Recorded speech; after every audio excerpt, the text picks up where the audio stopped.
പശ്ചിമേഷ്യയിൽ യുദ്ധഭീതി വിതച്ചുകൊണ്ട് Iran US നയതന്ത്ര പോരാട്ടം പുതിയ തലത്തിലേക്ക്.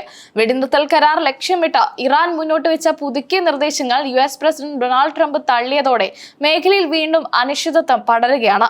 സമാധാന ശ്രമങ്ങൾ പാതിവഴിയിൽ നിലയ്ക്കുന്ന കാഴ്ചയാണ് നിലവിലുള്ളത്. ഇറാന്റെ ഔദ്യോഗിക വാർത്താ ഏജൻസിയായ IRNA പുറത്തുവിട്ട റിപ്പോർട്ടുകൾ പ്രകാരം പാകിസ്ഥാൻ മുഖേനയാണ് ഇറാൻ തങ്ങളുടെ പുതിയ നിർദ്ദേശങ്ങൾ വാഷിംഗ്ടണിലേക്ക് കൈമാറിയത്.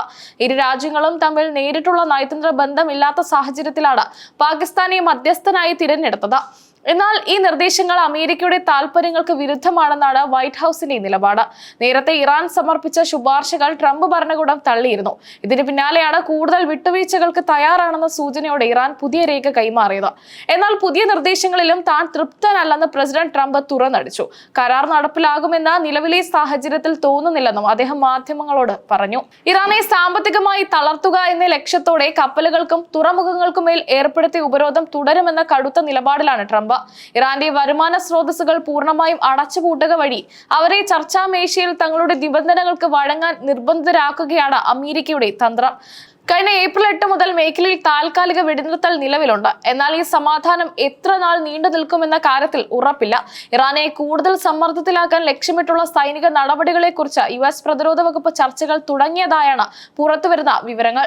ഇത് മേഖലയിൽ വലിയ ആശങ്കയ്ക്ക് കാരണമായിട്ടുണ്ട്. ഹോർമുസ് കടലിടുക്കിലെ ഉപരോധം നീക്കണമെന്നത് ഇറാന്റെ ദീർഘകാലമായുള്ള ആവശ്യമാണ്. ലോകത്തെ എണ്ണക്കടത്തിന്റെ സ്ഥിരയായ ഇവിടെ ഏർപ്പെടുത്തിയിരിക്കുന്ന നിയന്ത്രണങ്ങൾ ഇറാന്റെ സമ്പദ് വ്യവസ്ഥയെ സാരമായി ബാധിച്ചിട്ടുണ്ട്. എന്നാൽ സുരക്ഷാ കാരണങ്ങൾ മുൻനിർത്തി ഈ ആവശ്യത്തോട് അമേരിക്ക അനുകൂലമായല്ല പ്രതികരിക്കുന്നത്. ആണവ പദ്ധതികളുടെ കാര്യത്തിലും ഹോർമുസ് കടലിടുക്കിന്റെ നിയന്ത്രണത്തിലും ഒരു വിട്ടുവീഴ്ചയ്ക്കും തയ്യാറല്ലെന്ന് ഇറാൻ ആവർത്തിച്ച് വ്യക്തമാക്കിയിട്ടുണ്ട്. രാജ്യത്തിന്റെ പരമാധികാരവുമായി ബന്ധപ്പെട്ട വിഷയമാണിതെന്നും ബാഹ്യശക്തികളുടെ ഇടപെടൽ അനുവദിക്കില്ലെന്നുമാണ് ഇറാന്റെ ഔദ്യോഗിക പക്ഷം. ഇറാന്റെ പരമോന്നത നേതാവ് മൊജ്തബ ഖമേനിയുടെ കഴിഞ്ഞ ദിവസത്തെ പ്രസ്താവന അമേരിക്കയ്ക്കുള്ള കടുത്ത മുന്നറിയിപ്പായിരുന്നു. ഇറാന്റെ ആണവ ഊർജ്ജ നിലയങ്ങൾ സംരക്ഷിക്കുമെന്നും പേർഷ്യൻ ഗൾഫ് മേഖലയിൽ നിന്നുള്ള അമേരിക്കൻ സൈനിക സാന്നിധ്യം അവസാനിപ്പിക്കുമെന്നും അദ്ദേഹം പ്രഖ്യാപിച്ചു. US-ന്റെ ഭാഗത്തു നിന്ന് ഏതെങ്കിലും തരത്തിലുള്ള സൈനിക നീക്കം ഉണ്ടായാൽ അതിനെ ശക്തമായി നേരിടാൻ ഇറാൻ സജ്ജമാണ്. ഇതിന്റെ ഭാഗമായി രാജ്യത്തിന്റെ വിവിധ ഭാഗങ്ങളിൽ വ്യോമ പ്രതിരോധ സംവിധാനങ്ങൾ ഇറാൻ വിന്യസിച്ചിട്ടുണ്ട്. റഷ്യൻ നിർമ്മിത S-400 ഉൾപ്പെടെയുള്ള അത്യാധുനിക സംവിധാനങ്ങൾ സജ്ജമാണെന്നാണ് റിപ്പോർട്ടുകൾ. അതിനിടെ ലോകത്തെ ഞെട്ടിച്ചുകൊണ്ട് സമാധാന നോബൽ പുരസ്കാരത്തിനായുള്ള നാമനിർദ്ദേശ പട്ടികയിൽ ഡൊണാൾഡ് ട്രംപ് ഇടം പിടിച്ചെന്ന വാർത്തകളും പുറത്തുവരുന്നുണ്ട്. 3 രാജ്യങ്ങൾ അദ്ദേഹത്തിന്റെ പേര് നിർദ്ദേശിച്ചതായാണ് സൂചന. പശ്ചിമേഷ്യയിൽ ഇത്രയും സംഘർഷഭരിതമായ അന്തരീക്ഷം നിലനിൽക്കുമ്പോൾ ഈ വാർത്ത കൗതുകത്തോടെയാണ് ലോകം നോക്കിക്കാണുന്നത്. ഇറാന്റെ എണ്ണക്കപ്പലുകൾക്ക് അന്താരാഷ്ട്ര വിപണിയിൽ ഏർപ്പെടുത്തി നിയന്ത്രണം നീക്കാതെ വെടിനിർത്തലുമായി സഹകരിക്കില്ലെന്നാണ് ഇറാന്റെ വാദം. എന്നാൽ ആണവ സമ്പുഷ്ടീകരണം പൂർണ്ണമായും നിർത്താതെ ഉപരോധം പിൻവലിക്കില്ലെന്ന് അമേരിക്കയും വാശി പിടിക്കുന്നു. ഈ തർക്കം പരിഹരിക്കപ്പെടാത്തതാണ് ഇപ്പോഴത്തെ പ്രതിസന്ധിക്ക് കാരണം. യൂറോപ്യൻ യൂണിയനും ഈ വിഷയത്തിൽ ആശങ്ക പ്രകടിപ്പിച്ചിട്ടുണ്ട്. മേഖലയിലെ സംഘർഷം ആഗോള വിപണിയിൽ എണ്ണവില വർദ്ധിക്കാൻ കാരണമാകുമെന്ന് സാമ്പത്തിക വിദഗ്ധർ മുന്നറിയിപ്പ് നൽകുന്നു. ചർച്ചകൾ പരാജയപ്പെട്ടാൽ അത് വലിയൊരു യുദ്ധത്തിലേക്ക് നയിക്കുമോ എന്ന ഭയത്തിലാണ് ഗൾഫ് രാജ്യങ്ങൾ. സൗദി അറേബ്യയും UAE ഉൾപ്പെടെയുള്ള അയൽ രാജ്യങ്ങൾ നിലവിലെ സാഹചര്യം സസൂക്ഷ്മം നിരീക്ഷിച്ചു വരികയാണ്. മേഖലയിൽ സ്ഥിരത ഉറപ്പാക്കാൻ ഇരുവിഭാഗവും സംയമനം പാലിക്കണമെന്ന് ഐക്യരാഷ്ട്രസഭയും ആവശ്യപ്പെട്ടിട്ടുണ്ട്. എന്നാൽ വാക്പോര് തുടരുന്നതല്ലാതെ ഈ പരിഹാരത്തിനുള്ള വഴി തെളിയുന്നില്ല. അമേരിക്കൻ പ്രസിഡന്റ് തിരഞ്ഞെടുപ്പ് അടുത്തു വരുന്ന സാഹചര്യത്തിൽ ട്രംപിനെ സംബന്ധിച്ചിടത്തോളം ഇറാന്റെ കാര്യത്തിൽ കൈക്കൊള്ളുന്ന തീരുമാനങ്ങൾ നിർണായകമാണ്. തന്റെ ശക്തമായ നിലപാടുകൾ വോട്ടർമാരെ സ്വാധീനിക്കുമെന്ന് അദ്ദേഹം കരുതുന്നു. എന്നാൽ നയതന്ത്ര പരാജയം തിരിച്ചടിയാകുമോ എന്ന ഭയം റിപ്പബ്ലിക്കൻ ക്യാമ്പിലുണ്ട്. ഇറാന്റെ ഭാഗത്തു നിന്നും ആഭ്യന്തര സമ്മർദ്ദം ശക്തമാണ്.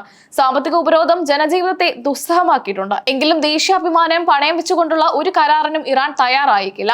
മുജ്തബ ഖമേനിയുടെ നേതൃത്വത്തിൽ രാജ്യം ഒറ്റക്കെട്ടായി നിൽക്കണമെന്നാണ് സർക്കാർ ആഹ്വാനം ചെയ്യുന്നത്.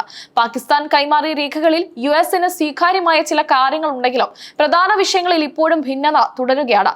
മിസൈൽ സാങ്കേതിക വിദ്യ വികസിപ്പിക്കുന്നതിൽ നിന്ന് ഇറാൻ പിന്മാറണമെന്ന അമേരിക്കയുടെ ആവശ്യം ഇറാൻ പാടെ തള്ളിക്കളഞ്ഞു. റോയിട്ടേഴ്സ് റിപ്പോർട്ട് പ്രകാരം ഇറാന്റെ സൈനിക കേന്ദ്രങ്ങൾക്ക് ചുറ്റും സുരക്ഷാ വലയം തീർത്തിട്ടുണ്ട്. ഗൾഫ് മേഖലയിൽ US യുദ്ധക്കപ്പലുകൾ റോന്ത് ചുറ്റുന്നത് ഇറാന് വലിയ പ്രകോപനമാണ് സൃഷ്ടിക്കുന്നത്. ചെറിയൊരു പിഴവ് പോലും വലിയൊരു സ്ഫോടനത്തിലേക്ക് നയിച്ചേക്കാവുന്ന അവസ്ഥയാണ് ഇവിടെ. ഇറാന്റെ ആണവ പദ്ധതി സമാധാനപരമായ ആവശ്യങ്ങൾക്കാണെന്ന് അവർ അവകാശപ്പെടുമ്പോഴും അത് ആയുധ നിർമ്മാണത്തിനാണെന്നാണ് അമേരിക്കയുടെയും ഇസ്രായേലിന്റെയും ആരോപണം. ഇസ്രായേലിന്റെ ഇടപെടലുകളും ഈ പ്രശ്നം വഷളാക്കുന്നതിൽ വലിയ പങ്ക് വഹിക്കുന്നുണ്ട്. വരുന്ന ആഴ്ചകളിൽ നയതന്ത്ര തലത്തിൽ കൂടുതൽ ചർച്ചകൾ നടക്കുമോ അതോ സൈനിക നീക്കങ്ങളിലേക്ക് കാര്യങ്ങൾ നീങ്ങുമോ എന്നാണ് ലോകം ഉറ്റുനോക്കുന്നത്.